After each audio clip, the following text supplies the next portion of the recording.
چارسدہ میں بارش سے سڑکیں جھیل کا منظر پیش کرنے لگیں۔ دریاؤں میں طغیانی کے باعث پانی دکانوں اور گھروں میں داخل ہو گیا۔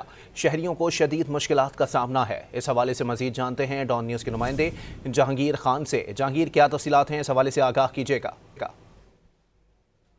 جی بالکل، اس وقت میں موجود ہوں چارسدہ پرانا بازار میں، اور یہ چارسدہ کا پوسٹ ایریا ہے۔ یہاں پر صبح سے موسلادھار بارش شروع ہوئی تھی، اب بھی جو ہے ہلکی پھلکی بارش شروع ہے۔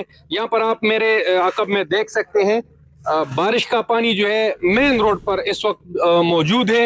یہاں پر شہری اپنی مدد آپ کے تحت جو ہے گھروں سے اور دکانوں سے جو ہے پانی نکالنے میں مصروف ہے۔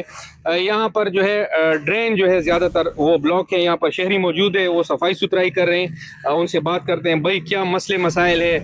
بارش کا پانی اب بھی یہاں پر موجود ہے؟ یہاں صبح سے بارش ہو رہی ہے۔ ہم نے بہت زیادہ ٹیمیں والوں کو کال کیا، لیکن وہ ابھی تک نہیں آئے ہیں۔ اپنی مدد آپ کے تحت صفائی کر رہے ہیں، اور یہاں جو ہے نا بہت زیادہ پانی کڑا ہے، اور یہ جو سارے ڈرین ہے یہ بند ہے، ایک کام بھی نہیں کر رہا ہے۔ ایک بند آتا ہے صبح اور وہ چلا جاتا ہے، کام کوئی نہیں کرتا یہاں پر۔